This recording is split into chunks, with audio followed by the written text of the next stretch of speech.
Hi guys, welcome to Dolphin. तो कैसे हैं आप सभी। तो आज हम डिस्कस करने वाले हैं काफ़ी इंपॉर्टेंट एंड काफ़ी हॉट टॉपिक, जो आई एम प्रिटी श्योर अगर आप लोग शेयर मार्केट में थोड़ी भी रुचि रखते होंगे तो आप लोग ये टॉपिक के बारे में तो सुने ही होंगे, विच इज़ स्विगी का आईपीओ। तो जैसे कि आप लोग को पता होगा कि स्विगी ने अपना draft red herring prospectus file कर दिया सभी को। आई थिंक थर्सडे को फाइल किया, यस थर्सडे को फाइल किया। तो उसके बारे में आज हम लोग डिस्कस करेंगे कम्प्लीटली, बिकॉज अराउंड 550 पेजेस की वो डॉक्यूमेंट है एंड आई डोंट वांट कि आप लोग वो रीड करें, बट मैंने वो पूरा डॉक्यूमेंट रीड किया है एंड मैंने इस पर्टिकुलर प्रेजेंटेशन बोल दीजिए या फिर इस पर्टिकुलर डेक पे मैं वो सारा चीज़ डिस्कस करूँगा, B it financial, B it business model जो स्विगी ने बताया, बी इट फ्यूचर प्रोस्पेक्ट्स, कितने डार्क स्टोर्स है स्विगी के इन कंपैरिजन विद जोमेटो। तो जो भी आज हम लोग डिस्कस करेंगे that will entirely be in comparison with Zomato, because दो ही फूड जायंट्स के नाम सामने आते हैं जब भी हम लोग क्विक कॉमर्स की बात हटा देता हूँ, जब भी हम लोग नॉर्मल फूड डिलीवरी की बात करते हैं तो दो ही फूड जायंट्स के नाम सामने आते हैं। ठीक है, गुड टू गो। और हाँ, वन मोर थिंग, हम लोग अनलिस्टेड मार्केट के बारे में भी डिस्कस करेंगे। जैसे कि बहुत बड़ा बस चल रहा है, बहुत सारे सेलिब्रिटीज़ लोग भी स्विगी के शेयर्स को उठा रहे हैं अनलिस्टेड मार्केट से। तो क्या हम और आप एज अ रिटेल इन्वेस्टर हमें इसके अनलिस्टेड मार्केट में एंटर करना चाहिए? Is it safe? क्या प्रोज क्या कॉन्स है, सब कुछ हम लोग डिटेल में डिस्कस करेंगे। So please bear with me, अच्छे से धीरे धीरे करके सब कुछ डिस्कस करते हैं। एंड गाइज, एक रूल है मेरे सेशन का, अगर आपको थोड़ा स्पीड ज़्यादा या कम पसंद है तो प्लीज़ 1.25 में कर लीजिए वीडियो को, बट वीडियो को बीच में स्किप मत करिएगा क्योंकि आपको फिर वो ट्रैक करना बहुत मुश्किल हो जाएगा, क्योंकि मैं बीच बीच में भी कुछ कुछ की कॉन्सेप्ट्स को भी डिस्कस करूँगा apart from this concept, so that जैसे कि फॉर एग्जांपल हम लोग डिस्कस करेंगे, मैं दिखाई देता हूँ आपको वो स्लाइड। जैसे कि ये सारा मैंने सोचा है ये सब डिस्कस करने का। सबसे पहले हम लोग डिस्कस करेंगे ऑब्वियसली स्विगी के क्या बिजनेस मॉडल है जो उसने रेड हेरिंग प्रोस्पेक्टस में फाइल किया। देन DHRP एग्जैक्टली होता क्या है। अभी जैसे मैं CA हूँ, प्लस मेरे को पता है मतलब कि draft red herring prospectus SEBI को फाइल करना होता है IPO आने के पहले, बट ऐसे बहुत लोग हैं जिन्हें ये नहीं पता होता है।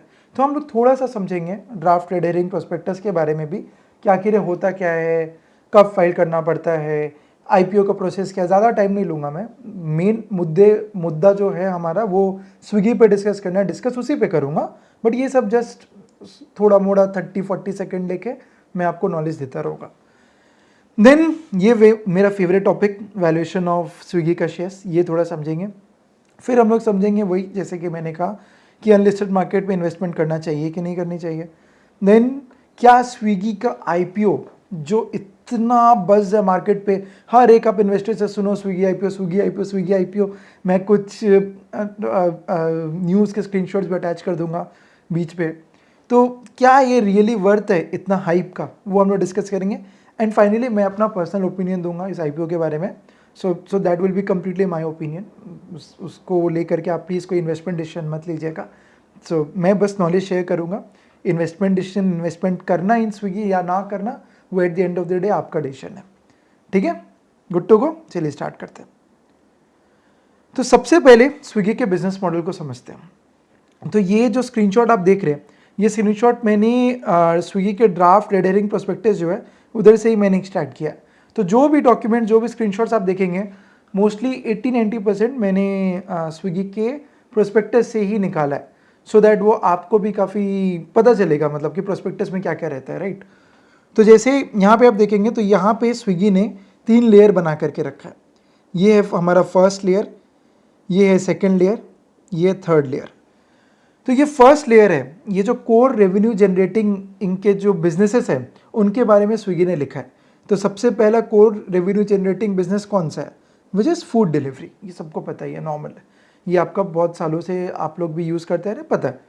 Second is dining and events. तो आपको याद होगा कि if I am not wrong 2023 में, FY23 में स्विगी ने डाइन आउट को एक्वायर किया था। स्विगी ने डाइन आउट को एक्वायर किया था। आप लोग कभी डाइन आउट यूज़ किए? डाइन आउट का क्या यूज़ होता था? डाइन आउट से क्या होता है, पहले डाइन आउट क्या था? डाइन आउट था वॉज जस्ट लाइक जोमेटो, कि आपको कोई रेस्टोरेंट देखना है नियर बाई एरियाज़ में, क्या है, कौन सा रेस्टोरेंट है, उसको आप खोल करके मेन्यू उसका देख सकते हैं। Going forward Dineout mature हुआ। डाइन आउट ऑफर्स देने लगा, वो रेस्टोरेंट से टाई अप किया, रेस्टोरेंट ने कहा कि हाँ बॉस आप मेरा रेस्टोरेंट को ऊपर लिस्ट करो, मैं आपको इतनी एडवर्टीजमेंट की पैसा दे देता हूँ, मैं आपको 20% में डिस्काउंट दूंगा, आप मेरा ऊपर लिस्ट करो, ये सब होने लगा। तो this is second business, I am pretty sure आप लोगों को पता ही होगा। थर्ड इज द फेमस, क्या कोई बता सकते हैं इसे क्या बोलते हैं? Quick commerce. तो क्विक कॉमर्स हमारा बहुत फेमस बिजनेस है, जो कि मैं एक तरह से कह सकते हैं कि Instamart was one of the businesses जिसने फर्स्ट मूवर्स एडवांटेज लिया क्विक कॉमर्स पे, देन ब्लिंकिट, जेप्टो, ये सब देन फॉलो किया। Correct me if I am wrong, मेरे को जो यहाँ तक याद है कि Instamart was the first quick commerce business in India. Then other hyper local service आप लोग यूज़ किए होंगे, जैसे फॉर एग्जांपल अगर आपको बुक्स भिजवाना है, अगर आप रहते हो फॉर एग्जांपल परेल में और आपको काला घोड़ा पे बुक्स भिजवाना है अपने फ्रेंड के घर पे, तो आप क्या कर सकते हो, एप्लीकेशन में जा कर के स्विगी जीनी में क्लिक करके आप अपना लोकेशन एंड डेस्टिनेशन एड्रेस दे सकते हैं, डिलीवरी बॉय आएगा, आपका आइटम पिक करके आपको डेस्टिनेशन पे वो पहुंचा देगा। तो ये है हमारा स्विगी जीनी वाला मॉडल, आपको पता ही होगा। देन ये सेकंड रेवेन्यू जनरेटिंग मॉडल क्या है, मतलब सेकंड लेयर ऑफ बिजनेस क्या है? ये सब तो कंज्यूमर फ्रंट एंडेड है, ये सारा जो भी बिजनेस है ये कंज्यूमर फ्रंट एंडेड मॉडल हुआ। सेकंड लेयर क्या है? सेकंड लेयर पे है, फर्स्ट इज रेस्टोरेंट पार्टनर्स। अब ये रेस्टोरेंट पार्टनर्स क्या चीज़ है? तो जैसे आप जब भी मान लीजिए आप 200 रुपये का ऑर्डर करते हैं, मैं ये एग्जांपल, ये कॉन्सेप्ट और ये बिजनेस मॉडल को एकदम डिटेल में डिस्कस करूंगा, अभी मैं बस एक ओवरव्यू आपको देना चाह रहा हूँ। तो जैसे आप लोग 200 रुपये का ऑर्डर किया, अभी आप 200 रुपये का ऑर्डर किए, तो उससे 20% कमीशन जो है ग्रॉस ऑर्डर वैल्यू का, वो जाता है स्विगी के पास या जोमेटो के पास या जो भी। तो मोटा मोटा वो होता है आपके 18% प्लस जीएसटी, मैं राउंड ऑफ करके 20% के आसपास बोल रहा हूँ। तो 20% के आसपास हो जाता है आपका जोमेटो या स्विगी के पास। सेकेंड है merchant partners. Merchant partners mainly आपका जो क्विक कॉमर्स बिजनेस है, क्विक कॉमर्स बिजनेस में जो भी मर्चेंट्स के साथ टाई अप होता है, ये उसकी बात कर रहा है merchant partners. Third is brand partners. Brand partners क्या होता है कि जैसे आप लोग अगर स्विगी ऐप में अगर ऑर्डर करने के बाद आप लोग जब भी वेट करते होंगे तो उधर पे आपको एडवर्टीजमेंट दिखता होगा बहुत सारे ब्रांड्स का, दैट इज ब्रांड पार्टनर्स। तो ब्रांड से भी स्विगी को बहुत अच्छा रेवेन्यू अर्न होता है। ऑल्दो मैं अभी तो उतना नहीं अर्न हो पा रहा है, बट गोइंग फॉरवर्ड इनका प्रोजेक्शन काफ़ी अच्छा है ब्रांड पार्टनर से अर्न करने का। बिकॉज यार बी प्रैक्टिकल, अभी आप जैसे आप Swiggy knows everything about your eating habit, about your sleeping habit also. जैसे आपको लेट ऑर्डर करने का आदत है, तो स्विगी के एडवर्टीजमेंट वाले सेक्शन पे क्या एडवर्टीजमेंट दिखाएगा? जैसे कि आप अमेजन प्राइम पे एक नया वीडियो आया, ये वीडियो आप देख लो, या फिर नेटफ्लिक्स में एक नया वीडियो आया, नया सीरीज आया, नया सीरीज आप देख लो। ऐसे करके ब्रांड पार्टनर्स स्विगी के बढ़ते जा रहे हैं। The fourth is delivery partners. Of course ये आपको सबको पता होगा। द थर्ड लेयर जो कि सपोर्ट करता है इन सबको, which is technology. Obviously technology नहीं होगा तो स्विगी कुछ नहीं है। Second is analytics. एनालिटिक्स तो बहुत इंपॉर्टेंट है आजकल किसी भी बिजनेस, इवन एक ग्रोसरी बिजनेस पे भी आप बोल दीजिए, उस पर भी एनालिटिक्स का बहुत बड़ा रोल होता है। Third is fulfilment. तो अभी फुलफिलमेंट क्या होता है कि आप आजकल देख रहे होंगे स्विगी पे वो प्लेटफॉर्म फी वो लोग चार्ज करने लग गए, तो दैट इज द फुलफिलमेंट वाला लेग।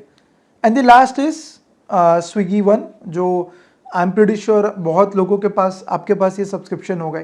इस सब्सक्रिप्शन से डिलीवरीज फ्री हो जाते हैं एंड आपको डिस्काउंट्स वगैरह कुछ कुछ मिलता है। चलिए मैं ज़्यादा फोकस नहीं करूँगा। ये स्क्रीनशॉट इनके प्रोस्पेक्टस का एक स्क्रीनशॉट है जिसमें इनके बिजनेस के बारे में डिटेल में दिया हुआ है। फूड डिलीवरी हमने देखा। ये जो आपका डाइन आउट है, इसका एक और नेम होता है which is out of home consumption, मतलब घर से बाहर जाके कंजम्पशन। देन क्विक कॉमर्स हमने डिस्कस किया, ठीक है, इस पर ज़्यादा टाइम वेस्ट नहीं करते। देन नेक्स्ट आता है इसका सबसे बड़ा कंपटीशन विच इज़ जोमेटो। अभी आप जोमेटो देखेंगे, अभी मैंने इधर पे कॉम्पिटिटर का इनका एक स्लाइड डाल करके रखा है। अभी आप अगर ये भी प्रोस्पेक्टस का स्क्रीनशॉट है। अभी जैसे फूड डिलीवरी में सबसे बड़ा कॉम्पिटिटर कौन है? Zomato. Out of home consumption मतलब कि वो ऐप बेस्ड रेस्टोरेंट बुकिंग, उस पर सबसे बड़ा कॉम्पिटिटर येस जोमेटो तो है ही। ईजी डाइनर भी यहाँ पे आ जाता है। पहले आपको याद है नियर बाई भी एक एप्लीकेशन था जो कि रेस्टोरेंट बुकिंग लेता था, बट नियर बाई को किसी और ने एक्वायर कर लिया ना। अभी नियर बाई उतना फेमस नहीं है as compare to EazyDiner. Third is quick commerce पे तो बहुत सारे लोग आ गए हैं अभी। जेप्टो, इवन टाटा अभी काफ़ी स्ट्रांगली अपनी क्विक कॉमर्स को स्ट्रॉन्ग करना चाह रहा है एंड डिलीवरी टाइम को रिड्यूस करना चाह रहा है थ्रू बिग बास्केट। अभी जोमेटो का बिजनेस मॉडल भी सिमिलर है। आई एम नॉट श्योर कि इधर पे ये थोड़ा कट सा गया इमेज, बट मैं एक्सप्लेन कर देता हूँ। तो जैसे जोमेटो का ये पर्टिकुलर बिजनेस पे मैं फोकस करना चाहूँगा, हाइपर प्योर। ये बहुत लोगों को, आप लोग को नहीं पता होगा, जोमेटो का ये एक बिजनेस है। तो हाइपर प्योर के थ्रू क्या होता है, जैसे मेरी भी एक रेस्टोरेंट थी बैक इन कोविड के टाइम। तो हम लोग क्या करते थे कि मेरी जो रेस्टोरेंट थी, अब मुझे क्या है कि मुझे डेली के ग्रोसरीज के रिक्वायरमेंट होते थे। मेरे को डेली के चीनी की ज़रूरत है, कुछ भी किसी भी चीज़ की ज़रूरत है, आप बस नाम बताइए। सेलो टिप से ले करके, पैकेजिंग से ले करके, हर एक चीज़, मेयोनीज से ले करके, वो सब कुछ हाइपर प्योर आप एक रेस्टोरेंट पार्टनर को रेस्टोरेंट तक पहुंचा करके देगा। इट्स जस्ट दैट एक दिन पहले आपको ऑर्डर करना होता था, and trust me, wholesale rate पे ही बैठा बैठा हमें ये ऑर्डर्स मिल जाते थे। तो this was a pretty good business of Zomato, जो अभी स्विगी अभी ऑप्ट नहीं किया, स्विगी ने अभी स्टार्ट नहीं किया।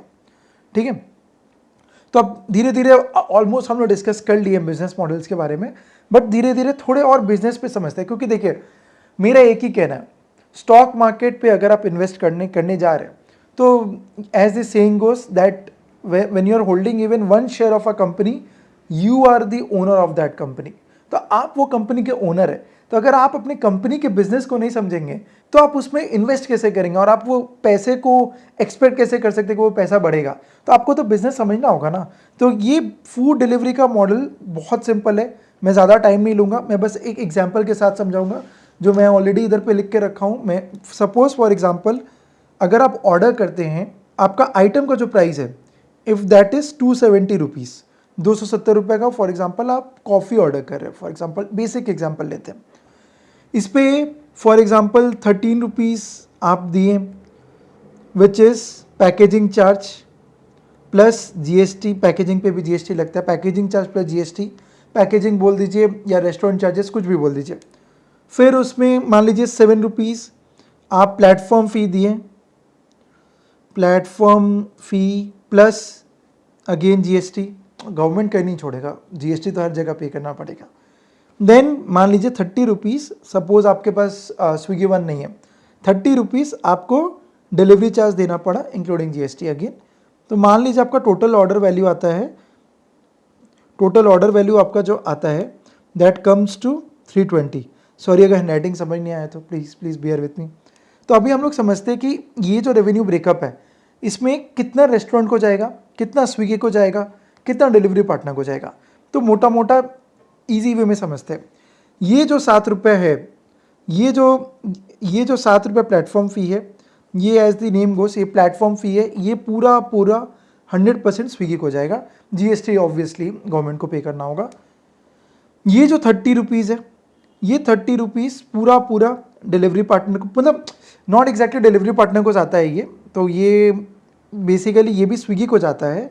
तो स्विगी फिर अपने डिलीवरी पार्टनर्स के साथ अग्रीमेंट करके रखा है कि बॉस आप दिन में 10 डिलीवरी करो, आपको इतना फिक्स मिलेगा, इतना इंसेंटिव मिलेगा। उसके अकॉर्डिंग डिलीवरी पार्टनर को वो फिर अपना पेमेंट कर देता है। इन अ वे समझो कि ये डिलीवरी पार्टनर के पास ही जाता है। कैच यहाँ पे आता है, ये 270 और 13 रुपीज़ पे। तो ये 270 और 13 रुपीज़ पे क्या होता है, तो टोटल अगर 283 में कर दूँ, ये 283 पे रेस्टोरेंट को मिलता है। ये जो रेस्टोरेंट है, ये थोड़ा हौच-पौच हो गया, समझो कि ये रेस्टोरेंट है। रेस्टोरेंट को कितना मिलेगा, 283 multiplied by 80%, which comes to 226 rupees. और जो रिमेनिंग है, रिमेनिंग मोटा मोटा 60 रुपये के आसपास जो भी है, 60 रुपये स्विगी के पास जाता है। तो इस पूरे प्रोसेस में एक ऑर्डर ऑफ 320 रुपये पे स्विगी का कितना कमाई हुआ, स्विगी ने कमाया 60 रुपीज़ और 67 रुपीज़। रेस्टोरेंट ने कितना, रेस्टोरेंट का कितना रेवेन्यू हुआ, रेस्टोरेंट का रेवेन्यू हुआ 226, एंड डिलीवरी पार्टनर के पास कितना गया, एक बार एज्यूम करते पूरा डिलीवरी पार्टनर के पास जाएगा। डिलीवरी पार्टनर के पास गया 30 रुपीज़, जीएसटी वेस्ट एक बार मैं हटा दिया हूँ। तो ये मोटा मोटा ब्रेकअप रहता है। ये एक बिजनेस मॉडल है जो कि फूड डिलीवरी बिजनेस मॉडल है। अच्छा बाय द वे गाइस, अगर आपको ये प्रेजेंटेशन चाहिए तो प्लीज़ आप कमेंट पे अपना ईमेल आईडी दे दीजिएगा, मैं आपको ये प्रेजेंटेशन सेंड कर दूंगा, कोई दिक्कत नहीं है। देन नेक्स्ट बिजनेस मॉडल फटाफट समझते हैं, बिकॉज ऑलरेडी बहुत टाइम मैंने ले लिया आपका ये बिजनेस मॉडल एक्सप्लेन करने के लिए। Second is out of home consumption. अब आउट ऑफ होम कंजम्पशन जैसे कि मैंने कहा वो डाइन आउट वाला मॉडल, तो इस पर क्या होता है, इस पर सिंपल है। आपने जैसे बाहर गए, आप जैसे 1000 रुपीज़ का आपने एप्लीकेशन के थ्रू 1000 रुपीज़ पे किया, 20% आपको डिस्काउंट मिला, तो 800 रुपया नेट में आपने पे किया। तो वो जो 800 रुपये है वो जाएगा रेस्टोरेंट पार्टनर के पास आफ्टर डिडक्टिंग स्विगी का कमीशन। तो मान लीजिए इस पे कमीशन 10% है फॉर एग्जांपल, तो 800 रुपये पे 80 रुपये काट के 720 रुपीज़ जाएगा रेस्टोरेंट पार्टनर के पास, और ये 80 रुपीज़ आपका जाएगा स्विगी के पास। सिंपल मॉडल है। फर्स्ट मॉडल ही थोड़ा कॉम्प्लेक्स था, ये सिंपल मॉडल है। थर्ड मॉडल है क्विक कॉमर्स का मॉडल। क्विक कॉमर्स बहुत बहुत हॉट टॉपिक होने वाला है guys, and let me tell you, अभी ये 40% CAGR से ग्रो कर रहा है, 40%, यस। तो ये क्विक कॉमर्स अभी नेक्स्ट बूम होने वाला है, बिकॉज अभी टियर 1 सिटीज़ में तो ठीक है, चलो अगर आप बॉम्बे में हो, दिल्ली में हो, कैलकाटा में हो, तो आप यूज़ करते होगे क्विक कॉमर्स, आप जेप्टो यूज़ करते होगे। इनफैक्ट मैं कैलकाटा में रहता हूँ अभी, तो जेप्टो कैलकाटा में भी नहीं है अभी तक, बाय द वे।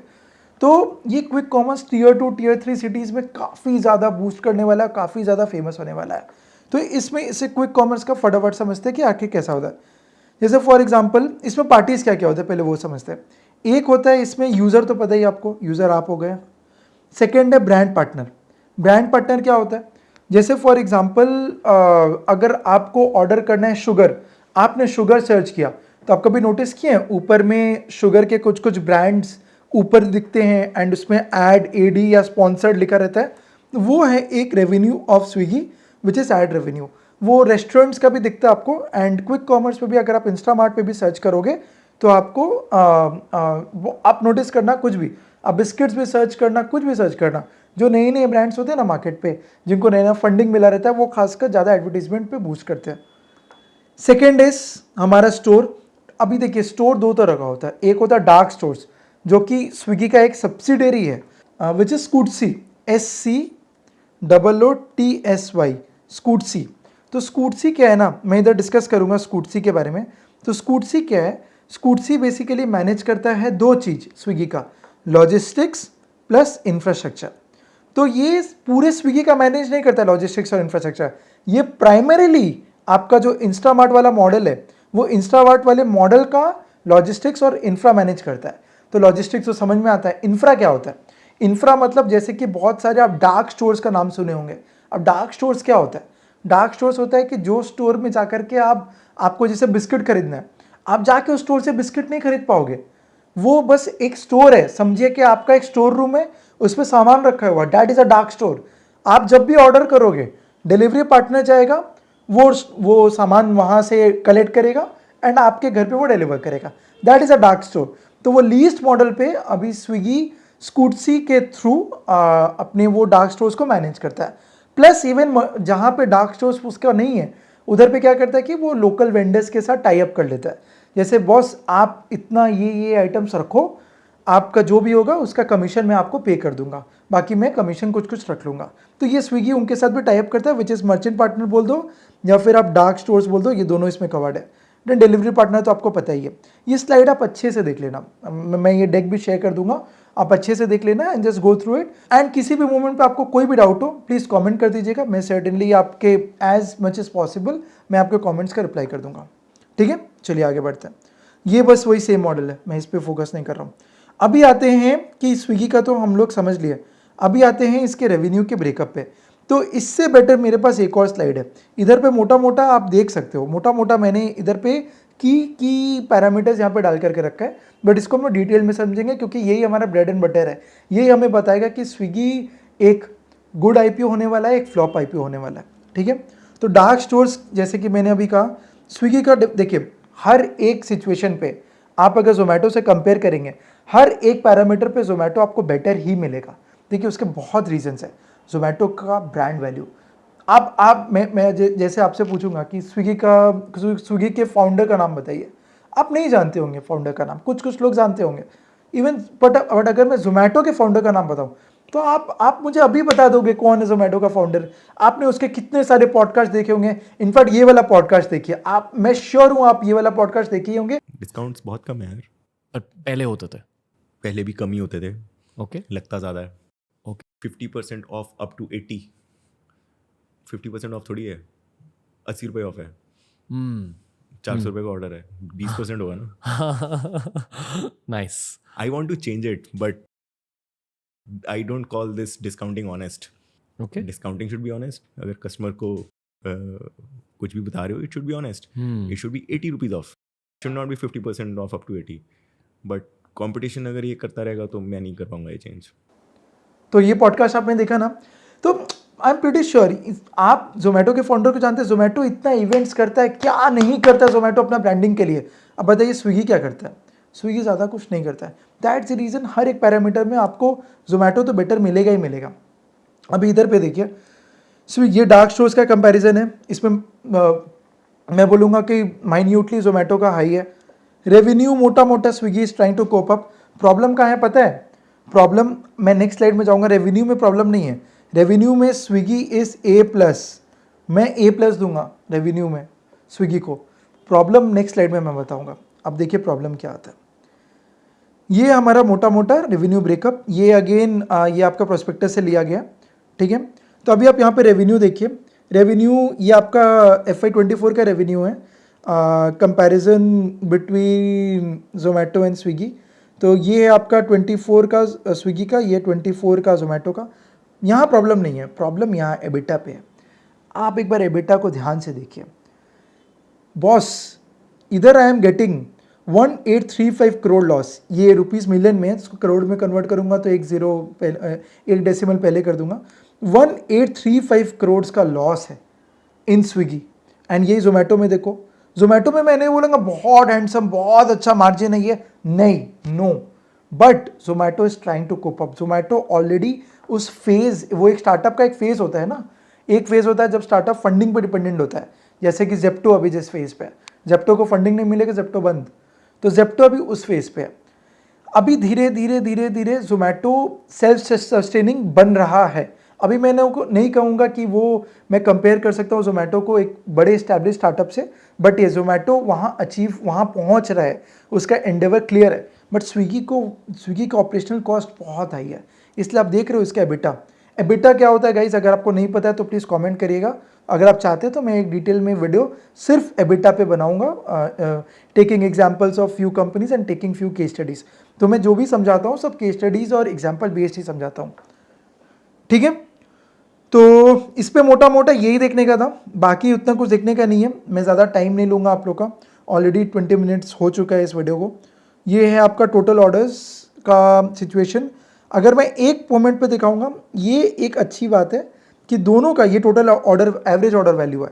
तो एवरेज ऑर्डर वैल्यू मतलब कि जैसे 10 ऑर्डर हुए दिन में जोमेटो में तो या स्विगी में, तो उसके एक ऑर्डर का एवरेज वैल्यू क्या है, तो वो 428 है, विच इज़ इम्प्रूविंग. ये आपका एक साल पहले तक या 1.5 साल पहले तक ये आपका सिर्फ 150 से 200 हुआ करता था. सिर्फ धीरे धीरे ये बढ़ते जा रहा है. Many factors contributing to it. तो इधर पे कंसोलिडेटेड ग्रॉस रेवेन्यू पे आप ध्यान देना. सिर्फ स्विगी जोमेटो का डेटा मैंने जस्ट प्रोस्पेक्टस से उठाया, वहाँ पे जोमेटो का डेटा नहीं था, बट जोमेटो का पब्लिक डेटा आप देख सकते हो. इसका आप रेवेन्यू देखो. अगर आप मोटा मोटा समझो कि एक क्वार्टर में, ये क्वार्टर 1 का है FY25 का, 3,500 करोड़ इंटू 4 करोगे. अगर आप मान लो कि हर क्वार्टर में ये इतना ही करेगा तो आपका आता है 14,000 करोड़. तो 14,000 करोड़ ये आपका रेवेन्यू इस साल करने वाला है FY25 में, जो कि आपका लास्ट ईयर किया है 12,300 मोटा मोटा. तो आप समझ रहे हो कि ठीक है, ग्रो कर रहा है business, and the business is growing at a CAGR of 10-12% grow कर रहा है, ठीक है. तो that is a good sign. अभी मैं गुड साइन और बैड साइन दोनों बताते रहूँगा साथ ही साथ. तो फाइनेंशियल में और कुछ देखने का नहीं है, आप देख लेना. ये कंपैरिजन टेबल आपको बहुत हेल्प करेगा एनालाइज करने में दोनों बिजनेस का. ये एक मेजर है. ये देखिए इधर पे ये बेसिकली बिजनेस लेवल पे ब्रेकअप है. तो out of the home consumption पे मैं फोकस नहीं करूँगा, उतना वो डिस्कस नहीं करते हैं. सॉरी, मैं ये पहले इस पे डिस्कस करते हैं. फूड डिलीवरी पे मैं फूड डिलीवरी बिजनेस पे फोकस करूँगा, उसका प्रोस्पेक्ट्स कैसा दिख रहा है. एंड क्विक कॉमर्स पे मैं फोकस करूँगा कि इसका प्रोस्पेक्ट्स कैसा दिख रहा है. तो पहले फूड डिलीवरी देखते हैं.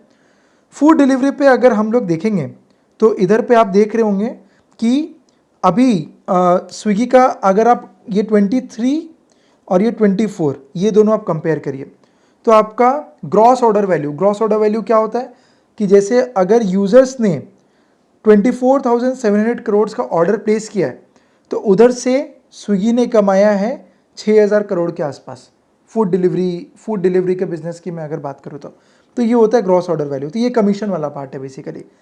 तो यहाँ पे अगर आप देखोगे तो this is increasing and this is a very good sign, क्योंकि यहाँ पे इट वाज 2.94%, 22 में ये 1.59% था, अभी ये 5.72 है, अभी ये Q1 में 6.4% है, धीरे धीरे बढ़ रहा है, that is a very good sign. And ये सिर्फ इसके साथ नहीं है कि जोमेटो का भी सेम है, जोमेटो ऑलरेडी 6.9% अचीव कर चुका था, दैट्स द रीज़न मैं बता रहा हूँ आपको जोमेटो का बिजनेस जो है। देखो ऑल्दो जोमेटो स्टार्ट किसी और बिजनेस से किया था, बट वो पिवट किया, काफ़ी अच्छे से पिवट किया एंड ब्रांडिंग में काफ़ी फोकस कर रहा है। स्विगी के लिए खासकर वो एक बहुत बड़ा इनपुट है एंड स्विगी को अगर अपना ये परसेंट को एटलीस्ट 8 से 9% में लेकर के जाना in the next 1 to 2 years, उससे अपने ब्रांडिंग पे बहुत फोकस करना पड़ेगा, क्योंकि जब टॉप लाइन इंक्रीज होगा तब आपका ये परसेंटेज भी इंक्रीज होगा। देखो सब everything boils down to net order value, वो बढ़ेगा तो ये बढ़ेगा। तो ज़्यादा टाइम नहीं लेते हुए ये बिजनेस के बारे में बात देखते हैं, क्विक कॉमर्स का क्या सिचुएशन है। तो क्विक कॉमर्स में अगर हम देखेंगे तो इस पे भी आप देखो तो ग्रॉस रेवेन्यू काफ़ी हैंडसमली डबल हो गया एंड डबल होने के बाद इस ईयर भी यही एस्टिमेशन है, मोटा मोटा आपका ये 1200 करोड़ के आसपास में ये एंड करेगा, 1200 से 1500 का करोड़ की रेवेन्यू पे एंड करेगा क्विक कॉमर्स वाला वर्टिकल। एंड क्विक कॉमर्स वाला वर्टिकल जैसे कि मैंने कहा अभी 30 से 40% इसका अभी CAGR चल रहा है, तो ये बूम करने वाला बॉस। इनफैक्ट अगर मैं अभी because of constraint of time मैं ज़्यादा टाइम नहीं लूँगा, बट अभी मेजर रेवेन्यू जो आ रहा है for Zomato and for Swiggy वो मेनली क्विक कॉमर्स की वजह से ही आ रहा है। फूड डिलीवरी पे आ रहा है, yes, I am not saying कि नहीं आ रहा है, I am saying major, I am using the word major. जबकि क्विक कॉमर्स आए हुए कितना टाइम हुआ है, इंस्टामार्ट आपका कितना 2018-19 से ज़्यादा प्रचलित हुआ है एंड ब्लिंकिट को अक्वायर किया जोमेटो ने आई थिंक 2022 में, if I am not wrong. तो बस वही है, 2022 में एक्वायर करके भी अगर आपका फूड डिलीवरी बिजनेस से ज़्यादा अगर कर रहा है फॉर जोमेटो, तो ये तो बहुत बहुत अच्छी बात है ना। अच्छा, आप लोगों को पता है ये स्लाइड मैंने स्पेशली डाला था, मैं ज़्यादा टाइम नहीं इन्वेस्ट करूँगा इस पर। आप लोगों को पता है एक प्रोडक्ट था स्विगी का, स्विगी पॉप, देखते कितने लोगों को पता है, आप लोग कमेंट्स में बताइएगा मुझे।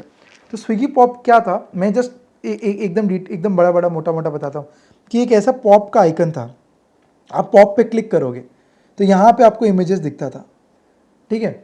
अभी यहाँ पे मतलब क्यूरेटेड मेन्यू था, तो रुकिए मैं नेक्स्ट स्लाइड में दिखाता हूँ। तो ये अभी आपको ये वीडियो प्ले नहीं हो रहा है, तो मैं वीडियो पे अलग से वीडियो ये लगा दूंगा। तो ये this is just like a Tinder of food, तो आपको जो फूड पसंद है उसमें लव कर दो, राइट कर दो, वो आपका कार्ट में ऐड हो जाएगा। जो नहीं पसंद है, जो कॉम्बिनेशन नहीं पसंद है, उसको आप क्रॉस कर दो, लेफ्ट स्वाइप कर दो, वो आपके कार्ट में ऐड नहीं होगा। काफ़ी अच्छा बिजनेस था, बट स्विगी पॉप बंद हो गया 2020 कोविड में। स्विगी पॉप नहीं है, अब अभी बिजनेस में नहीं है। तो स्विगी पॉप के बारे में अगर आप चाहते हैं कि मैं अलग से एक वीडियो बनाऊं कि क्यों स्विगी पॉप क्या था, कैसे ऑपरेट करता था, उसके बैकएंड पे कैसे फंक्शनिंग करता था एंड कैसे ऑपरेशनली होता था एंड क्यों बंद हुआ, तो प्लीज़ मुझे बोलिएगा कमेंट पे, मैं इस पर एक सेपरेट वीडियो बना दूंगा। चलिए, तो आपको ये तो पता होगा, ये this is nothing new, I hope अगर आप ये वीडियो देख रहे हैं आपको पता ही होगा कि स्विगी ने DRHP फाइल कर दिया। मैं दूसरे कलर से दिखाता हूँ, बहुत इंपॉर्टेंट है। DRHP इस ड्राफ्ट रेड हेरिंग प्रोस्पेक्टस 26 सितंबर को थर्सडे को फाइल कर दिया। अभी ड्राफ्ट रेड हेरिंग प्रोस्पेक्टस पे स्विगी का आस्क क्या है, स्विगी का आस्क है बॉस मेरे को 11,000 करोड़ चाहिए मार्केट से, जिसमें से मैं नया शेयर इशू करूंगा 3,750 का। मैं बोल रहा हूँ मार्केट भाई मेरे को 3,750 करोड़ मैं नया शेयर इशू करूंगा, तो मेरे अगर 10,000 करोड़ है इक्विटी शेयर कैपिटल तो इसको इंक्रीज करके 13,750 में करना चाह रहा हूँ। एंड ये ऑफर फॉर सेल है कि बहुत सारे शेयर होल्डर्स है स्विगी में, जो कि इंस्टीट्यूशनल इन्वेस्टर्स है, PE फर्म्स है, उनमें से कुछ इन्वेस्टर्स एग्जिट ले रहे हैं। वो सब में होता है, सारे स्टार्टअप्स में होता है कि बस ये लोग कहीं को किसी का एंट्री प्राइस 70 है, किसी का एंट्री प्राइस 25 है, किसी का एंट्री प्राइस 130 रुपीज़ पर शेयर है। तो आप ये प्रोस्पेक्टस में देखिएगा, ये टेबल बहुत सुंदर से बना के दिया हुआ है, 4th या 5th पेज में ये बना हुआ है। और एक बहुत अच्छा टेक अवे पॉइंट है, बहुत पॉजिटिव पॉइंट है, बहुत पॉजिटिव। एटलीस्ट मैं कोई एकदम राकेश झुंझुनवाला वाला टाइप इन्वेस्टर नहीं हूँ, बट मेरे लिए मैं सोच रहा हूँ कि बहुत बड़ा पॉजिटिव है कि सॉफ्ट बैंक एग्जिट नहीं ले रहा है। इस ऑफर फॉर सेल में सॉफ्ट बैंक एग्जिट नहीं ले रहा है। सॉफ्ट बैंक अपना 8% मेंटेन करके रखेगा अभी for the time being. I think उनका एक ब्रॉडर पिक्चर है कि जब एक बार आईपीओ हो जाएगा, 6 महीना लॉक इन होता है, तो 6 महीना लॉक इन अगर आप देखोगे तो ये 6 महीना एक लॉक इन है, तो 6 महीना बीत जाएगा जो कि एग्जिस्टिंग शेयर होल्डर्स है। उसके बाद आई थिंक वो एग्जिट लेगा बल्क डील करके या किसी पी फर्म को बेच के या फिर प्रोबेबली लेट्स सी क्या करता है soft bank. But yes, and जब मैं वो सेक्शन पढ़ाऊंगा गाइस अबाउट अनलिस्टेड शेयर्स के बारे में, अनलिस्टेड मार्केट के बारे में, तो ये काफ़ी एक इम्पॉर्टेंट चीज़ हो जाएगा जो कि बहुत लोगों को नहीं पता है। वो अंधाधुन जा करके स्विगी के अनलिस्टेड मार्केट में अनलिस्टेड शेयर्स परचेज कर रहे हैं। उन्हें ये नहीं पता कि भाई आप अनलिस्टेड शेयर्स परचेज तो कर रहे हो, जिस दिन लिस्ट होगा आप अपने शेयर्स नहीं बेच पाओगे, आपको 6 महीना तक होल्ड करके रखना पड़ेगा। ये किसी को नहीं पता है। बस कुछ यूट्यूब वीडियोस, कुछ इंस्टाग्राम रील्स देख करके लोग अनलिस्टेड शेयर्स बाई किए जा रहे, बट उन्हें ये नहीं पता कि 6 महीना का लॉक इन है। इस पर डिस्कस करेंगे डिटेल पे, अभी नहीं डिस्कस करते। तो अभी गाइस क्वेश्चन ये आता है कि अभी जो भी फंड्स रेज कर रहा है स्विगी, वो यूटिलाइज किधर करेगा। तो देखिए, this is a very good thing जो आप लोग को हर एक प्रोस्पेक्टिव में पढ़ना चाहिए कि अगर आपसे पैसा ले रहा है कंपनी, वो पैसा लगा कहाँ रहा है, वो तो बहुत इंपॉर्टेंट है। अगर वो पैसा ले रहा है, डायरेक्टर्स को सैलरी पे कर दे रहा है, पैसा लेकर के बंगलो खरीद रहा है, गाड़ी खरीद रहा है, चॉपर खरीद रहा है, ऑफिसेस बना रहा है, that doesn't concern me boss. मेरे को ऐसा एसेट बना के दो जो मेरे को फ्यूचर में वैल्यू दे, तब जाकर के मेरा पैसा डबल होगा, तब जाकर के मेरा पैसा ग्रो होगा। तभी आप इधर देखो, Swiggy is doing a good expansion, क्योंकि देखो सेबी अप्रूव ही नहीं करेगा अगर आप ये सब लिखोगे नहीं तो। बैकएंड में क्या होगा वो तो स्विगी के ऊपर है, बट लिखना तो पड़ेगा ये प्रोस्पेक्टस में। देखो, ये डार्क स्टोर एक्सपैंड करने वाला है, उसके लिए they will be investing 559 crore. Material subsidiary इनका जो स्कूटसी है, जो कि क्विक कॉमर्स वाला, इंस्टामार्ट वाला मैंने बताया, उसके लिए डार्क स्टोर्स वगैरह एक्सपैंड करेगा। उसके लिए दे विल इन्वेस्ट 982 करोड़ मोटा मोटा। ब्रांडिंग करेगा जिसके लिए 929 करोड़। तो देखो यार, सब कहानी है, मतलब कुछ सच्चाई है बट मैक्सिमम कहानी है। पर ठीक है, अगर ये इन्वेस्टमेंट हुआ, अगर सब कुछ सही से चला तो the prospect looks good. And जिस हिसाब से इनका डार्क स्टोर्स पे इन्वेस्टमेंट दिख रहा है, that means that quick commerce is going to boom. अगर ये मैं इन्वेस्टमेंट एडवाइस नहीं दे रहा हूँ, बट अगर मौका मिले तो जोमेटो का आप शेयर प्राइस देखना लास्ट 3 महीने पे क्यों बढ़ा है, उसके बारे में तो रिसर्च करना, और रिसर्च करके कुछ आंसर मिले तो कमेंट में मुझे बताना। फिर मैं, अगर आप चाहते हो कि मैं इस पर डिटेल वीडियो बनाऊँ जोमेटो के शेयर प्राइस मूवमेंट पे भी, कि क्यों बढ़ा, क्विक कॉमर्स का क्या कंट्रीब्यूशन है, डार्क स्टोर्स का क्या स्टोरी है उसका, तो मैं पक्का से बनाऊंगा। ठीक है, चलिए DRHP फटाफट समझते हैं, ज़्यादा मैं टाइम नहीं लूँगा। DRHP क्या होता है? DRHP is draft red herring prospectus. तो अभी कोई भी कंपनी को अगर IPO निकालना होता है इंडिया में, तो वो क्या करता है? सबसे पहले IB के पास जाता है कि बॉस मेरे को इतना 10,000 करोड़ का IPO निकालना है, मेरा हेल्प करो। इन्वेस्टमेंट बैंकर क्या करेगा? इन्वेस्टमेंट बैंकर सारा डॉक्यूमेंट्स वगैरह प्रिपेयर करेगा, बिजनेस केस बनाएगा, बोलेगा कितना रुपया आपको उठाना चाहिए, जो कि, और आपको रुपया उठा करके फाइनेंशियल मॉडलिंग में वो पुटिंग करेगा कि किधर पे आपको वो पैसा डिप्लॉय करना चाहिए जिससे कि आपको एक पॉजिटिव रिटर्न दिखे। कुछ होता है कॉन्सेप्ट RE और IRR, I am not sure आप लोग को पता होगा कि नहीं। तो ये सब कॉन्सेप्ट्स को यूज करता है वो मर्चेंट बैंकर, एंड तब ये डिसीजन पे आता है कि IPO रेज करने से कितना फंडिंग मुझे रेज करना है। ये डिसीजन हो गया कि बॉस ठीक है, चलो इतना करोड़ का IPO रेज करना है, एप्लीकेशन फाइल होता है सेबी को। ये एप्लीकेशन प्रोस्पेक्टस नहीं है, रेड हेरिंग प्रोस्पेक्टस नहीं है, एप्लीकेशन इज समथिंग डिफरेंट, जो स्विगी ऑलरेडी कॉन्फिडेंशियली फाइल कर चुका था सेबी को। उसके बाद आता है रेड हेरिंग प्रोस्पेक्टस, ये स्विगी पढ़ेगा। इसमें माइंड इट, इसमें आप लोगों का IPO प्राइस, उसका सीलिंग प्राइस, फ्लोर प्राइस, वो सब कुछ भी मेंशन नहीं रहता है। आप देखोगे तो वो ऐसे करके नंबर्स में लिखा हुआ रहेगा। इसका मतलब होता है ब्लॉब। बेसिकली मैं जब M&A फील्ड में था, तो हम लोग जब भी डेफिनेटिव एग्रीमेंट जैसे शेयर परचेस एग्रीमेंट वो सब बनाते थे, तो हम लोग ऐसे ब्लॉब दे देते थे जो भी हम लोग को बाद में फिल करना होता था। तो ये होता है ब्लॉब। तो ये ब्लॉब आपको दिखेगा। आप प्रोस्पेक्टस प्लीज़, मैं डिस्क्रिप्शन में लिंक अटैच कर दूंगा, प्लीज़ आप प्रोस्पेक्टस एक बार ग्लांस करिए, 5 मिनट लेकर के बस ग्लांस करिए, आपको बहुत हेल्प मिलेगा समझने में कि प्रोस्पेक्टस होता क्या है। ठीक है, तो हाँ, उसके बाद IPO लॉन्च होता है, उसके बाद हम और आप जैसे लोग पार्टिसिपेट करते हैं, हम लोग को शेयर्स मिलता है।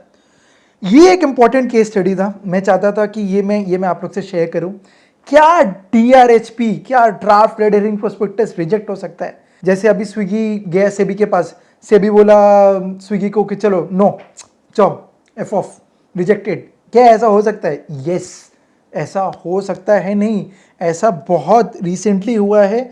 29 जुलाई 2024 में सेबी ने 10 IPO पेपर को रिजेक्ट कर दिया, मेनली स्टेटिंग कि boss, merchant banker, it's time to wake up. आप लोग कुछ भी एप्लीकेशन मेरे पास लेकर के आओगे, मैं सबमिट नहीं कर दूंगा, बिकॉज मैं अप्रूव नहीं कर दूंगा, बिकॉज यहाँ पे कॉमन पीपल का इंटरेस्ट इन्वॉल्व है। तो सेबी ने रिजेक्ट कर दिया, एंड बहुत एक स्ट्रॉन्ग मैसेज था जो मर्चेंट बैंकर्स के लिए था। आप यहाँ पे देखो, merchant bankers citing reasons for lack of due diligence. बोला कि तुम कुछ देखे ही नहीं हो, जो भी मैनेजमेंट में कहा तुम वही एग्जैक्टली अपने एप्लीकेशन में लिख करके मेरे पास ले आए हो, मेरे पास सबमिट कर दियो। तो ये बहुत स्ट्रॉन्ग मैसेज था जो कि जून में आया था, एंड इसके वजह से बोल सकते हैं, या फिर एक बहुत बड़ा अमेंडमेंट आया है जिसमें वैल्यूएशंस पे पर्सपेक्टिव, अगर आप लोग को किसी को भी पता होगा कि क्या अमेंडमेंट है वो वैल्यूएशन रिलेटेड, जो कि सेबी ने अभी लाया है रिसेंटली अराउंड 1 महीना के अंदर अंदर, आप लोग गूगल करके भी बता सकते हो, मुझे कमेंट्स में बताना, मैं बताऊंगा कि आपका आंसर राइट है कि नहीं। तो ये एक और क्लासिक केस स्टडी था आपका ओयो का आईपीओ। तो ओयो का आईपीओ आपका बैक 2022 पे ही आ जाता, तो ये आपका एप्लीकेशन वगैरह सब कुछ सबमिट हो गया था, बट ओयो ने अपना वापस ले लिया ड्राफ्ट रेड हेरिंग प्रोस्पेक्टस।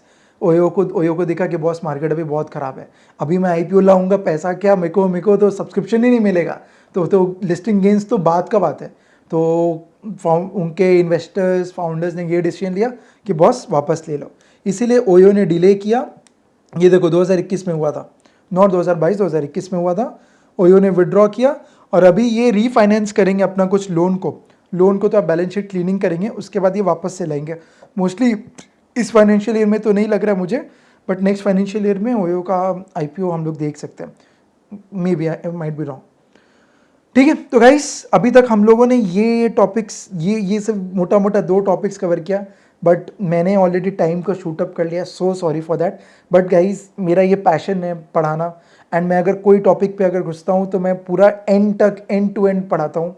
सो अपॉलॉजीज अगर आपको लगा कि मैंने सारा टॉपिक्स क्यों नहीं कवर किया। तो गाइस इसलिए मैं ये सोच रहा था अगर जल्दी हो जाता तो मैं ये सारे पॉइंट्स भी कवर कर लेता, बट ये सारे पॉइंट्स मुझे नेक्स्ट वीडियो पे कवर करना पड़ेगा। तो मोस्टली 1-2 दिन में, ज़्यादा टाइम मैं नहीं लूँगा, 1-2 दिन में मैं ये सारे पॉइंट्स पे भी एक दूसरा वीडियो बनाऊँगा। So guys that's all for today. So कैसा लगा आपका वीडियो, प्लीज़ जेन्युइनली बताइएगा, मुझे अपना ऑनेस्ट फीडबैक दीजिएगा, एंड ऑनेस्टली बताइएगा। इवन इफ ख़राब है बोलिएगा कि Rajat you are talking shit, कुछ भी आपको फील हो बता देना आप, कोई दिक्कत नहीं है, I will take it positively. And please मुझे टॉपिक्स पे बताना कि किस टॉपिक्स पे आपको डिटेल्ड एनालिसिस चाहिए। एंड अगर आप मुझसे कनेक्ट होना चाहते हैं तो आप लिंक्डइन पे मेरा नाम सर्च कर सकते हैं, या मैं डिस्क्रिप्शन पे भी अपना लिंक दे दूंगा। और ये हमारा ऑफिशियल जो हमारा वेंचर है which is dolphin, which is mainly providing valuations, due diligence, income tax services, GST, MCA, virtual CFO and accounting services. हमारा एक काफ़ी बड़ा टीम हो गया अभी, तो अगर आप चाहते हैं तो आप जुड़ सकते हैं, एंड कुछ भी अगर आपको रिक्वायरमेंट हो तो हमें बता सकते हैं। That's all for today guys, see you later, bye, thank you.